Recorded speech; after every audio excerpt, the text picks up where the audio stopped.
Danny Martinez stepped off the transport ship and looked around at his new home.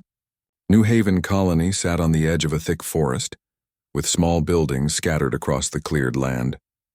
The sky was orange instead of blue, and two small moons hung low on the horizon. Everything felt strange and far from Earth. He adjusted his glasses and pulled his bag closer. The bag was heavy with books and research equipment. Danny was 19 years old and looked younger. He was thin, short, and had messy black hair that never stayed in place. His clothes were wrinkled from the long journey through space. "You must be the new student," a woman said, walking up to him. She had red hair tied back in a ponytail and wore the colony's standard work uniform. "I'm Katie Sullivan. I work in the research lab." "Hi," Danny said quietly. He wasn't good at talking to people he didn't know. "I'm here to study the local animals for my university thesis," Katie smiled. "Well, you picked an interesting place. This planet has some really strange creatures. Come on, I'll show you to the lab." They walked through the colony. People were working everywhere, building new structures and tending to crops in the greenhouses. New Haven was only 3 years old, and it still looked rough around the edges. Everyone here had come to start fresh, to build something new on a world that had never known humans before. The research lab was a long, low building near the colony's edge. Inside, computers hummed and display screens showed images of local plants and animals. Danny felt more comfortable here than he had since leaving Earth. This was his kind of place. "You can set up at that workstation," Katie said, pointing to a desk by the window. "The view's pretty good. You can see the forest from there." Danny thanked her and started unpacking his equipment. He pulled out his scanner, his data tablets, and his collection of reference books. He even had an old paper notebook that his grandmother had given him. Most people just use digital notes now, but Danny liked writing things down by hand. He was organizing his desk when the alarm went off. The sound was loud and sharp, cutting through the quiet hum of the lab. Red lights began flashing on the walls. Katie's face went pale. "That's the security alarm," she said. "Something's wrong." They ran to the window. Other colonists were running too, all heading toward the shelters. In the distance, near the forest edge, Danny could see security officers gathering with weapons drawn. "What's happening?" Danny asked. Katie pulled up the security feed on her computer. The screen showed camera views from around the colony. One camera showed the forest, and something was moving through the trees. Something big. The creature crashed through the tree line and into the open. Danny had never seen anything like it. The thing stood 12 feet tall on 6 powerful legs. Its body was covered in dark armored plates that looked harder than steel. The head was massive, with a long snout full of sharp teeth and eyes that glowed yellow in the afternoon light. It looked like a wolf mixed with a dragon, and it was clearly in pain. "That's a Krell," Katie whispered. Her voice shook. "They're the most dangerous predators in this part of space. If that thing gets into the colony..." She didn't finish the sentence. She didn't need to. The Krell limped forward, dragging one of its rear legs. It threw back its head and roared, a sound so loud that Danny could hear it even through the lab's thick walls. The creature smashed its front claws into a storage shed, tearing the metal walls apart like paper. Danny watched the security feed carefully. Something about the creature's behavior seemed wrong. It wasn't hunting. It wasn't stalking prey. It was thrashing around wildly, destroying things without purpose. "It's in pain," Danny said. "What?" Katie looked at him like he was crazy. "Look at how it's moving. It's not attacking with strategy. It's just lashing out. And see how it favors that back leg? Something's wrong with it." On the screen, more security officers arrived. A man with gray hair and a stern face was giving orders. That was Chief Hayes, the head of colony security. He was pointing at the Krell and talking into his radio. Even from here, Danny could tell the man was angry and scared. The security team spread out, forming a line between the creature and the main colony buildings. They raised their weapons. The Krell roared again and took a step toward them. "They're going to kill it," Danny said. "Of course they are," Katie replied. "What else can they do? That thing could wipe out half the colony." Danny zoomed in on the video feed, focusing on the Krell's injured leg. There was something dark near the joint, something that didn't look like it belonged there. He switched to thermal imaging and saw the problem immediately. A foreign object was embedded in the creature's leg, and the area around it was burning hot with infection. "It has something stuck in its leg," Danny said. "That's why it's so aggressive. It's in terrible pain." "That doesn't change anything," Katie said. It's still going to kill someone if we don't stop it. Danny watched as the Krell moved closer to the security line. The creature's movements were clumsy and desperate. It stumbled, caught itself, and roared again. Every sound it made was filled with agony. Chief Hayes raised his hand, about to give the order to fire. "No," Danny said. He grabbed his field research kit from his desk. "What are you doing?" Katie asked. "Someone has to help it," Danny said. He was already heading for the door. "Are you insane?" "That thing will tear you apart." Danny paused at the door. His heart was racing and his hands were shaking. He was terrified, but he kept thinking about the ranch back in Texas where he grew up. He remembered finding injured animals and helping them, even when they tried to bite or kick. His father had taught him that scared animals weren't evil. "They were just scared, maybe," Danny said. "But I have to try."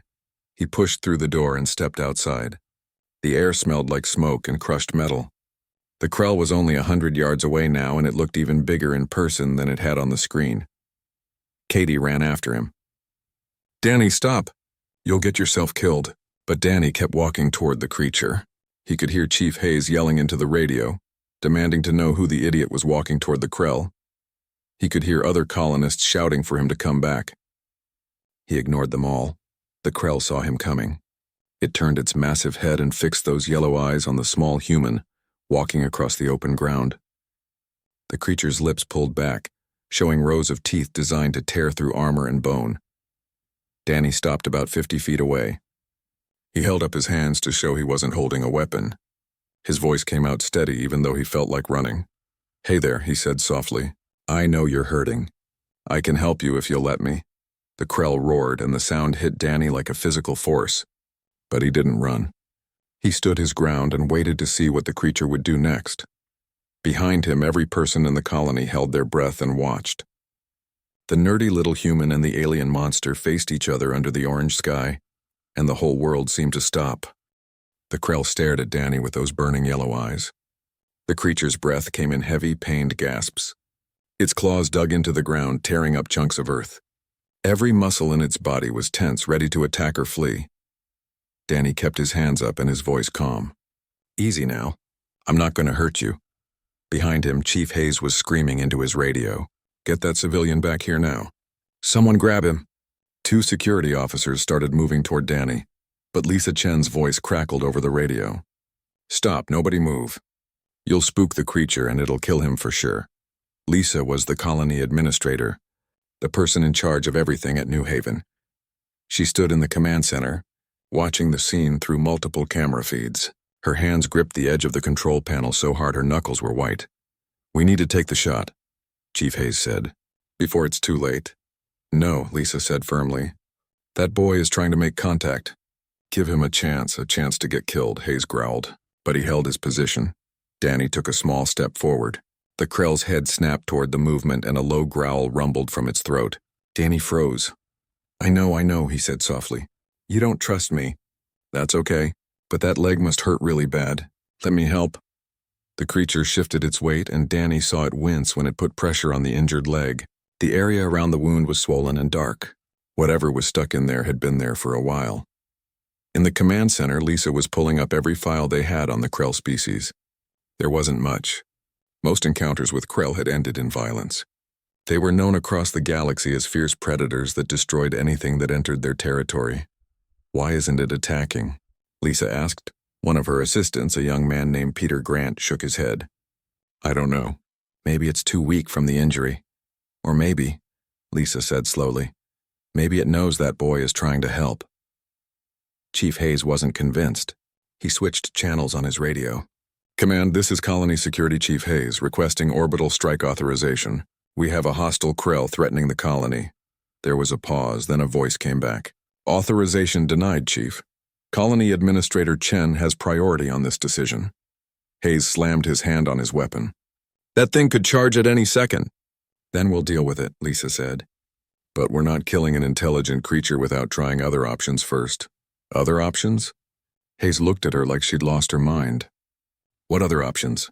"Tranquilizers," Lisa said. "We have them for studying the local wildlife. Get the vet team out there." Hayes didn't like it, but he followed orders. He called for Jake Morrison, one of his best officers who had training in animal handling. Jake arrived with a tranquilizer rifle and a nervous expression. "You want me to trank that thing?" Jake asked. "Administrator's orders," Hayes said.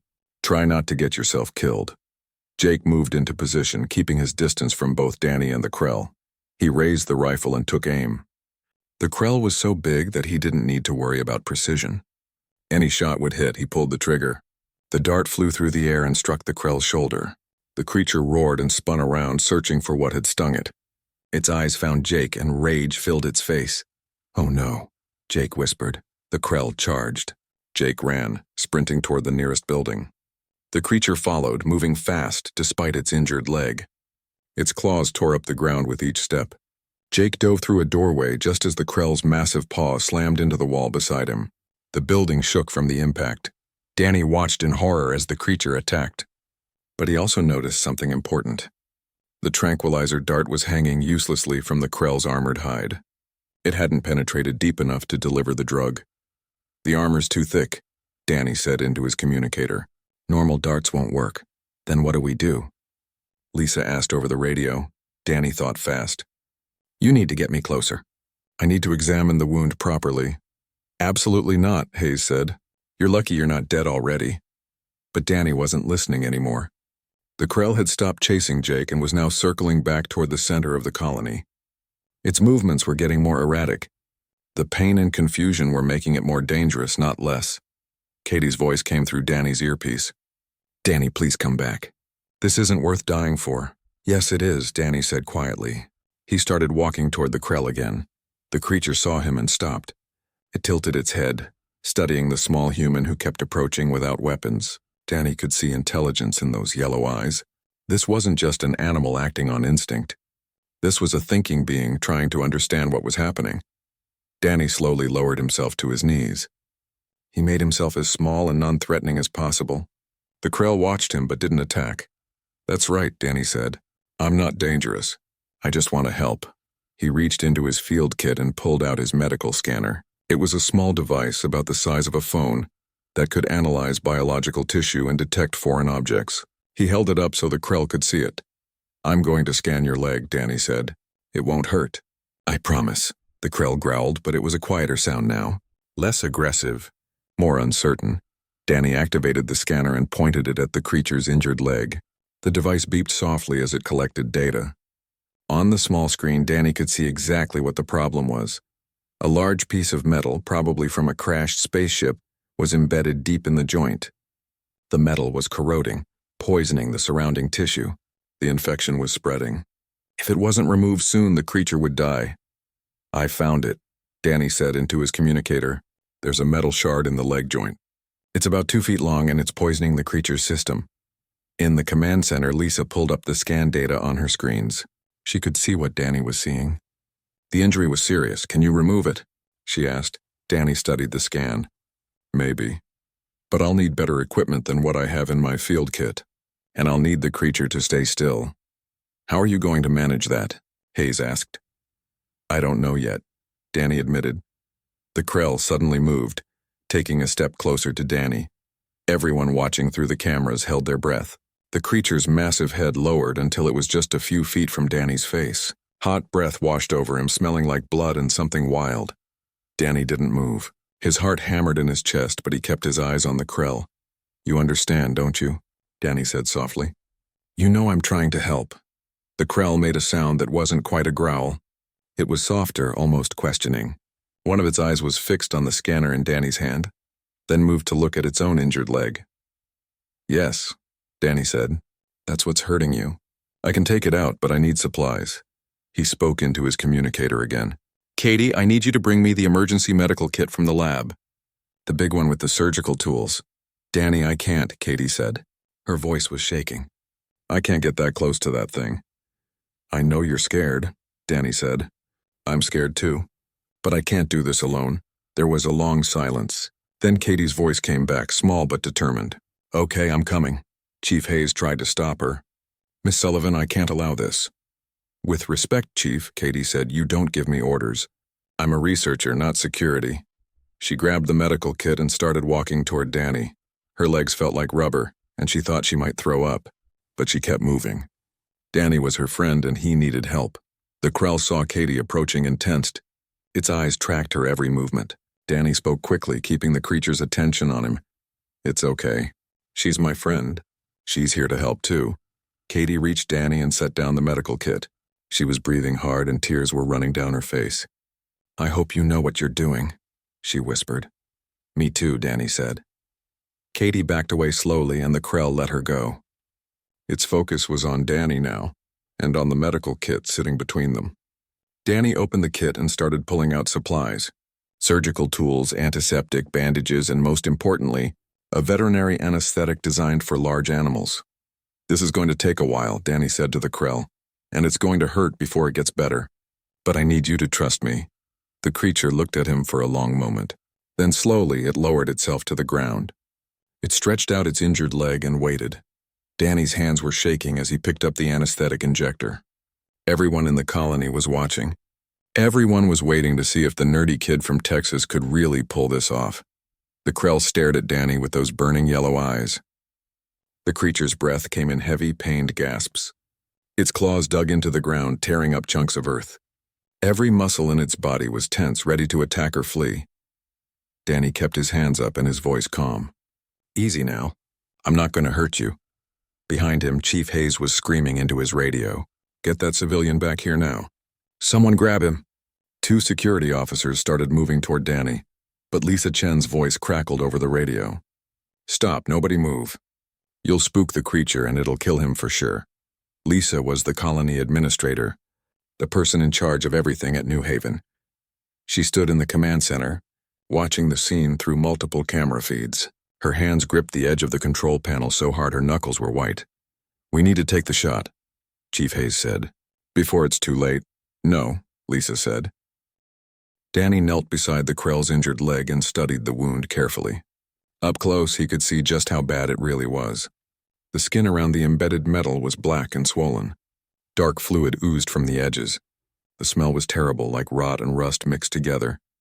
"This is going to sting a little," Danny said. He loaded the anesthetic injector with enough medication to numb a horse. He hoped it would be enough for a creature this size. The Krell watched him with one yellow eye. Its breathing was slow and heavy. Danny could see the intelligence there, the awareness. This creature knew what was happening. It was choosing to let him help. Danny pressed the injector against the healthier tissue around the wound and triggered it.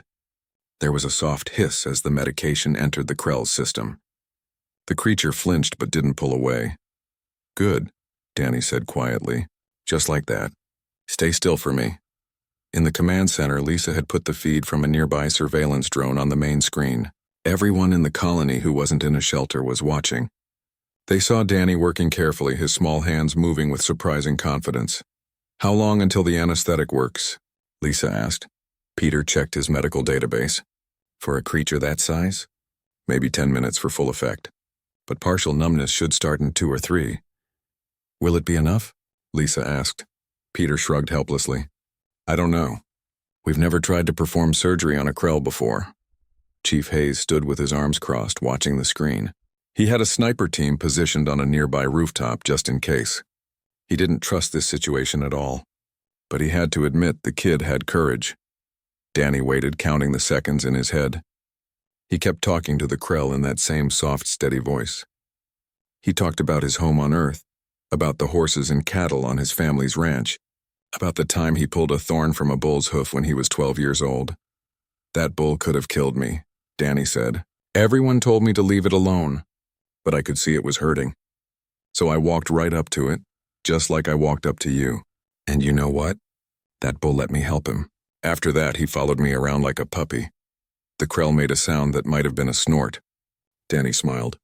"Yeah, I know. You're a lot bigger than a bull." After 5 minutes, Danny touched the edge of the wound gently. The Krell didn't react as strongly as before. The anesthetic was working. "Okay," Danny said.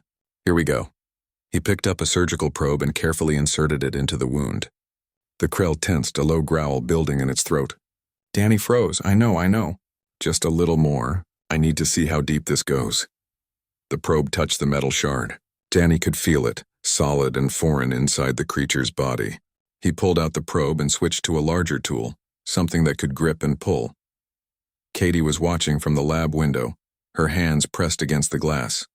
She couldn't look away, even though every instinct told her Danny was in terrible danger. Danny inserted the gripping tool into the wound. The Krell's breathing got faster, and its claws dug into the ground.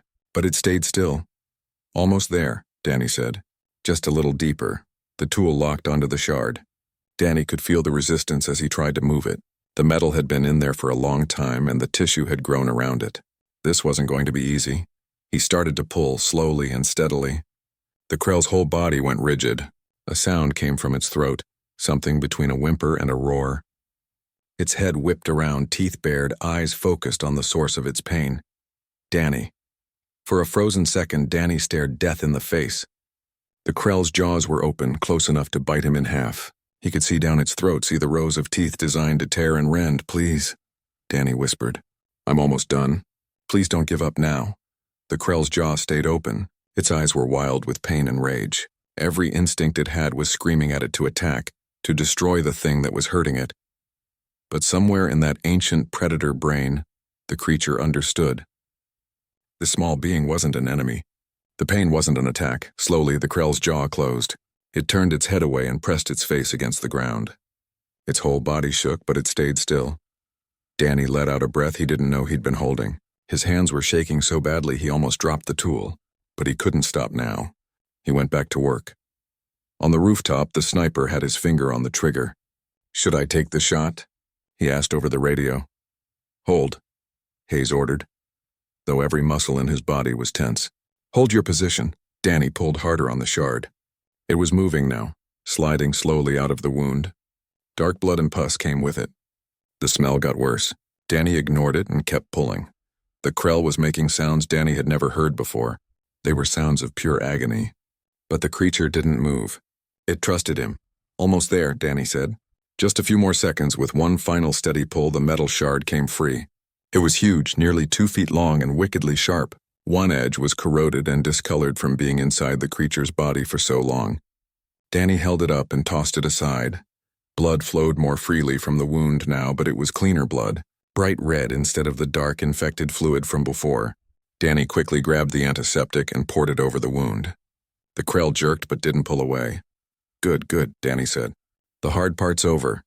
He packed the wound with medical gel, the kind that promoted healing and prevented infection. Then he wrapped it with a flexible bandage that would hold everything in place while still allowing the creature to move. When he was done, Danny sat back on his heels.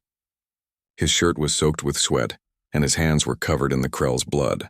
He was exhausted. The Krell lifted its head and looked at its leg. Then it looked at Danny. For a long moment, they just stared at each other. Then the creature did something that made everyone watching gasp. It pushed itself up on its front legs and slowly lowered its massive head toward Danny. It moved carefully, deliberately. Danny didn't move. He barely breathed. The Krell's head came down until its forehead touched Danny's chest. The creature closed its eyes and made a sound that was almost like a purr. It was warm and heavy against him, and Danny could feel its heartbeat through that thick armored hide. "You're welcome," Danny said softly. He reached up slowly and placed his hand on the Krell's head. The creature's skin was warm and rough like sun-heated stone. In the command center, Lisa had tears running down her face. "Did you see that?" she asked. "Did everyone see that?" Peter was grinning. "First documented peaceful contact with a Krell. This is going to change everything." Chief Hayes didn't say anything. He just stared at the screen, watching the small human and the massive alien share a moment that shouldn't have been possible. Katie ran out of the lab, not caring about safety anymore. She ran across the open ground and threw her arms around Danny. "You did it. You actually did it." The Krell pulled back at her approach, but it didn't seem aggressive. It watched Katie with what might have been curiosity. "Are you okay?" Katie asked Danny. "Yeah," Danny said. He was smiling, really smiling, for the first time since arriving at New Haven. "I'm okay." And so is he. He? Katie looked at the Krell. "I'm calling him Vex," Danny said. "It fits." Vex looked at Danny when he heard the name.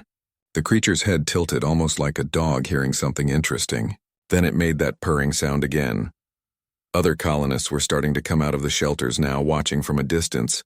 They had all seen what happened. The story was already spreading through the colony. The new kid, The quiet one who kept to himself had walked up to a raging Krell and saved its life. Danny stood up, his legs wobbly from the adrenaline crash. Vex stood too, testing its injured leg. The creature still limped, but the terrible pain was gone. It took a few careful steps, then looked back at Danny as if to say thank you again. "You should rest that leg," Danny said. "The healing gel will work fast, but you need to take it easy for a few days." Vex made a low rumbling sound. Then the creature turned and walked slowly toward the forest. It stopped at the tree line and looked back one more time. Its yellow eyes met Danny's across the distance. Then it disappeared into the shadows. Danny watched it go. He felt strange, like something important had just happened, but he didn't fully understand what it meant yet. "Come on," Katie said, tugging his arm. "Let's get you cleaned up. You look like you just performed surgery in a war zone." "That's kind of what it felt like," Danny admitted. As they walked back to the lab, colonists came up to thank Danny and pat him on the back. Chief Hayes even nodded at him with something that might have been respect. Lisa Chen sent a message saying she wanted to talk to him later about what happened, but Danny was just tired. He wanted to wash the blood off his hands and maybe sleep for about 12 hours. He didn't know that his life had just changed forever. He didn't know that what he did today would echo across the galaxy. All he knew was that he had helped a creature in pain, and that felt right. It was enough. 3 days after the incident, Danny woke up to find Vex sitting at the edge of the colony.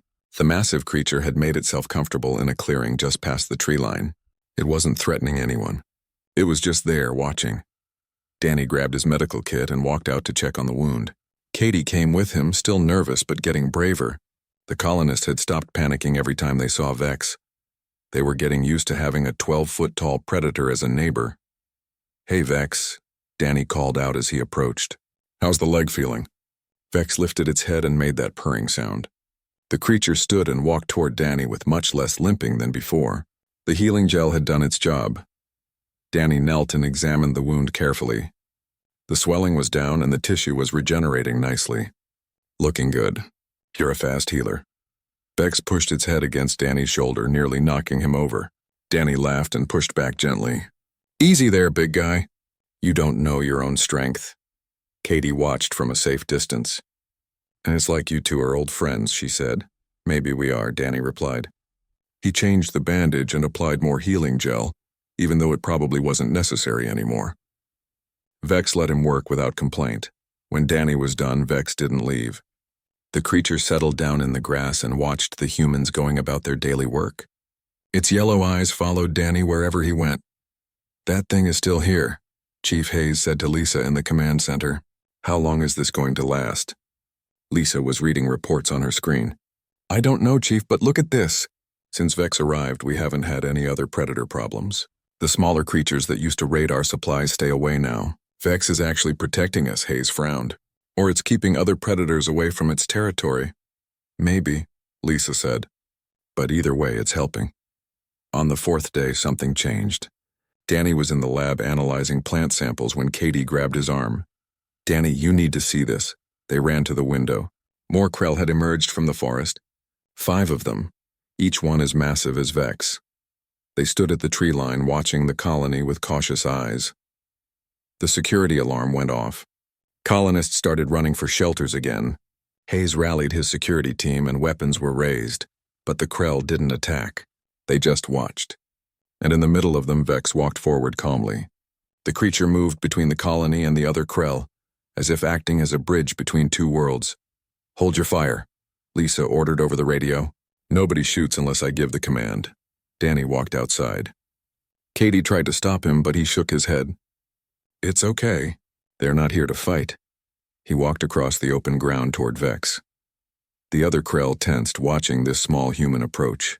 But Vex made a sound, something complex and layered like language. The other Krell relaxed slightly. Danny stopped in front of Vex. "Are these your friends?" Vex made another sound, softer this time. Then it turned toward the other Krell and made a series of clicking, growling noises. The creatures responded with their own sounds. They were talking to each other. Danny realized with a shock that this wasn't just animal communication. This was language. Real complex language. "They're intelligent," he said into his communicator. "Not just smart animals. Actually intelligent. They have language." In the command center, Lisa's eyes went wide. "Are you sure?" Listen to them, Danny said. The krill continued their conversation, if that's what it was. The sounds they made had rhythm and pattern. There were repeated sequences that seemed to mean specific things. One of the krill gestured with its front claws while making sounds, emphasizing certain points.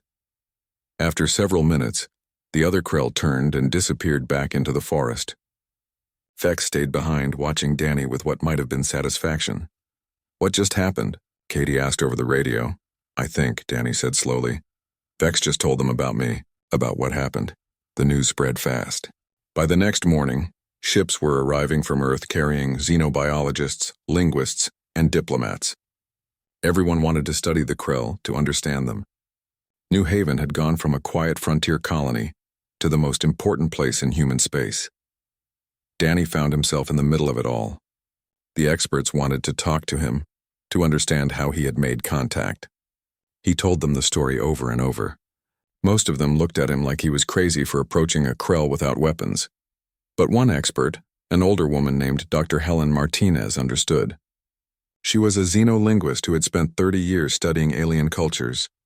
You did something remarkable, she told Danny. You saw past the fear to the person underneath. That's the foundation of all real communication. Dr. Martinez set up equipment near the forest edge, hoping to record krill language. Vex watched her with interest but didn't interfere. After a few days, more krill began appearing. They would sit at the forest edge and watch the humans. Sometimes they would make sounds to each other. Dr. Martinez recorded everything. Danny spent hours with Vex trying to understand the creature better. He brought different objects to see how Vex would react. The creature showed interest in books, tools, and especially in anything that made sound. Vex seemed fascinated by music. One afternoon, Danny played a recording of guitar music on his tablet. Vex's head tilted, listening intently. Then the creature made sounds that seemed to follow the rhythm of the music. It was mimicking the patterns it heard. They're musical, Danny said excitedly to Dr. Martinez. Their language might be partly tonal, like singing. Dr. Martinez was making notes furiously. That would explain the complexity of their vocalizations. Musical languages can carry more information than simple speech. Over the next few weeks, real progress was made. Dr. Martinez and her team began to decipher basic krill language. Simple concepts like greeting, danger, food, and sleep. Vex helped, patiently repeating sounds when asked and showing recognition when the humans got something right. The other krill began to approach closer to the colony. They were still cautious, but the fear was fading. One young krill, smaller than the others, seemed especially curious about humans. It would watch Danny work from the edge of the forest, making soft clicking sounds. Katie noticed the young krill and pointed it out to Danny. I think you have a fan. Danny walked toward the young krill slowly. Vex made a reassuring sound and the young one came forward. It moved awkwardly, uncertain. When it got close, Danny saw why. The young krill had a scar on its front leg, an old injury that had healed badly. You're hurt too, aren't you? Danny said softly. The young krill made a questioning sound. Danny showed it his medical scanner, the same way he had shown Vex. The young krill let him scan the old injury. The scan showed that the leg had broken at some point and healed wrong. It wasn't painful now, but it made walking difficult. I can't fix this, Danny told the young krill. It's old, but I can show you exercises that might help strengthen it. He demonstrated stretching and movement exercises, using his own body to show what he meant. The young krill watched carefully, then tried to copy the movements. It was clumsy at first, but it got better with practice. Vex watched this with what Danny could swear was pride. The big krill made approving sounds when the young one got an exercise right. Are you related? Danny asked Vex. Is this your kid? Vex didn't answer in any way Danny could understand. But the way the big krill watched the young one, protective and patient, reminded Danny of his own father watching him work with animals back home. By the end of the first month, the relationship between humans and krill had transformed completely. The krill weren't enemies anymore. They were neighbors. They brought gifts sometimes, things from the forest that they thought humans might like. Strange fruits, interesting stones, and once a beautiful piece of wood that looked like it had been carved by intelligent hands. The krill also helped. When a storm damaged part of the colony's outer fence, a group of krill helped move the heavy debris. When predators threatened the crop fields, the krill chased them away. They were becoming part of the community. Chief Hayes had to admit he'd been wrong. "I would have killed Vex that first day," he told Danny one evening. "I would have killed them all if I'd had the chance, and we would have lost something precious." Danny looked out at the forest edge where Vex and several other Krell were resting. "They're not monsters," he said. "They never were. They were just scared of us the same way we were scared of them." "It took a brave kid to see that," Hayes said. "Or maybe a crazy one." Danny smiled. "Maybe both." As the sun set over New Haven, painting the orange sky in shades of purple and red, Danny felt something he hadn't felt in a long time. He felt like he belonged. He had come to this world as a shy, awkward student. He was still those things, but now he was also something more. He was a bridge between worlds, a translator not just of language but of understanding. And it had all started because he chose to help a creature in pain. 2 months after Danny first approached Vex, representatives from the Earth Coalition arrived at New Haven.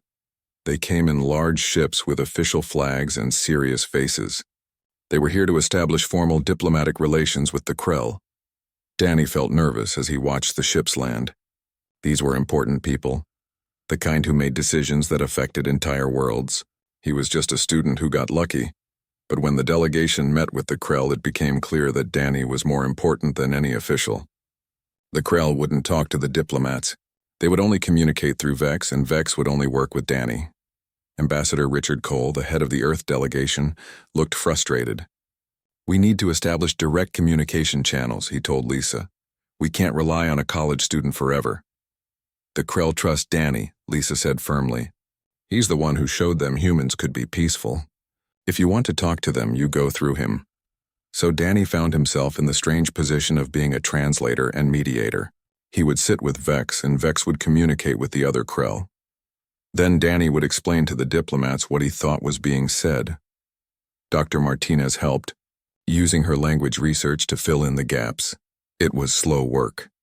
The Krell language was complex, and there were concepts that didn't translate easily. But gradually, understanding grew. The Krell had their own civilization, Danny learned. They lived in family groups spread throughout the forest. They had history, art, and complex social rules. They weren't primitive at all. They had simply chosen to live in harmony with nature rather than building cities. "Why didn't you try to communicate with humans before?" Danny asked Vex one day, through the simple sign language and sounds they had developed together. Vex made a series of sounds that Dr. Martinez translated as something like fear and past pain. The Krell had encountered humans before, years ago, when the first ships explored this region of space. Those encounters had been violent. Human soldiers had treated the Krell as dangerous animals and attacked on sight. The Krell had defended themselves, and both sides had suffered losses. After that, the Krell avoided humans. They saw human weapons and ships as threats.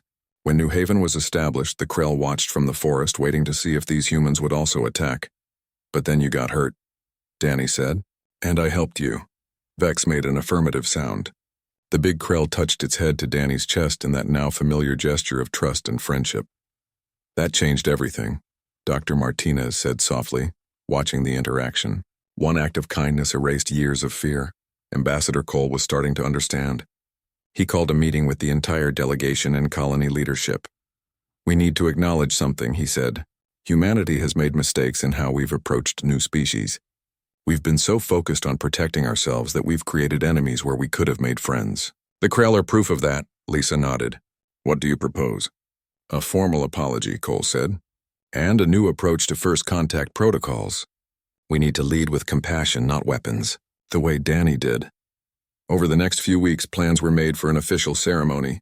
The Earth Coalition would formally apologize to the Krell for past violence and propose a treaty of cooperation and friendship.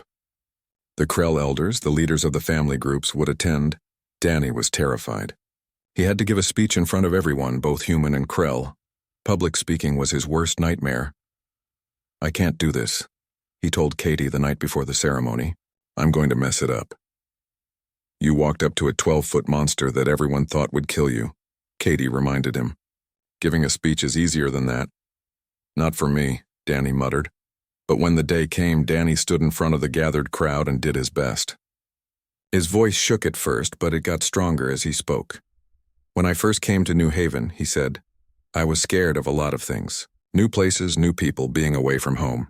When I saw Vex that first day, I was scared of him too. He looked like a monster, like something that wanted to hurt us. Danny paused and looked at Vex, who sat near the front of the crowd with other Krell. But I realized something. Vex wasn't a monster. He was hurt and scared, just like I was hurt and scared. We were both afraid of each other because we didn't understand each other. And fear makes us do terrible things. The crowd was silent, listening. What I learned is that understanding starts with compassion. Not weapons, not fear, but caring about someone else's pain. Vex taught me that. He trusted me even though he had every reason not to. That trust changed both of our lives. Danny took a deep breath. I'm just a kid who likes animals and reads too many books. But if I can make friends with a Krell, then anyone can. We just have to choose to try. When he finished, the humans applauded. The Krell made their own sounds of approval, a harmonious rumble that echoed across the clearing. Vex stood and walked to Danny, pressing their heads together in front of everyone.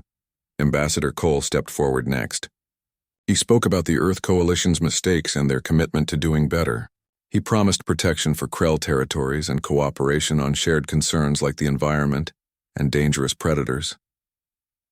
Then the Krell elders spoke, their words translated by Dr. Martinez and her team. They accepted the apology and agreed to friendship.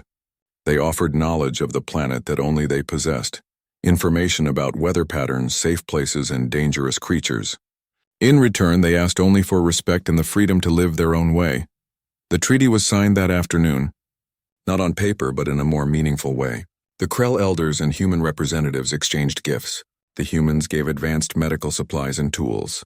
The Krell gave beautiful wooden carvings and a map of the entire region carved into a massive piece of stone. After the ceremony, there was a celebration. Humans and Krell mingled awkwardly at first, but the ice broke quickly. Children from the colony approached the young Krell, curious and brave. The young Krell were just as curious about the human children. They played games together, finding ways to communicate despite the language barrier. Danny sat with Vex, watching it all happen. Katie brought him a plate of food and sat beside him. You did it, she said. You actually changed the world. We all did, Danny said. I just went first. As the celebration continued, a young Krell approached Danny. It was a different one from before, smaller and more timid. It made a soft sound and held out one of its front legs. Danny saw the problem immediately. The leg was swollen and the Krell was limping. Another thorn, or maybe a piece of glass from human debris. Danny smiled and grabbed his medical kit, which he now carried everywhere. Come on, let me take a look. The young Krell followed him to a quieter spot. Vex watched but didn't interfere. This was something Danny could handle alone now. Danny examined the injury carefully. It was a small piece of metal lodged between two of the creature's claws. Painful but easy to fix. He used his tools to carefully extract it, applied antiseptic, and wrapped the paw with a bandage.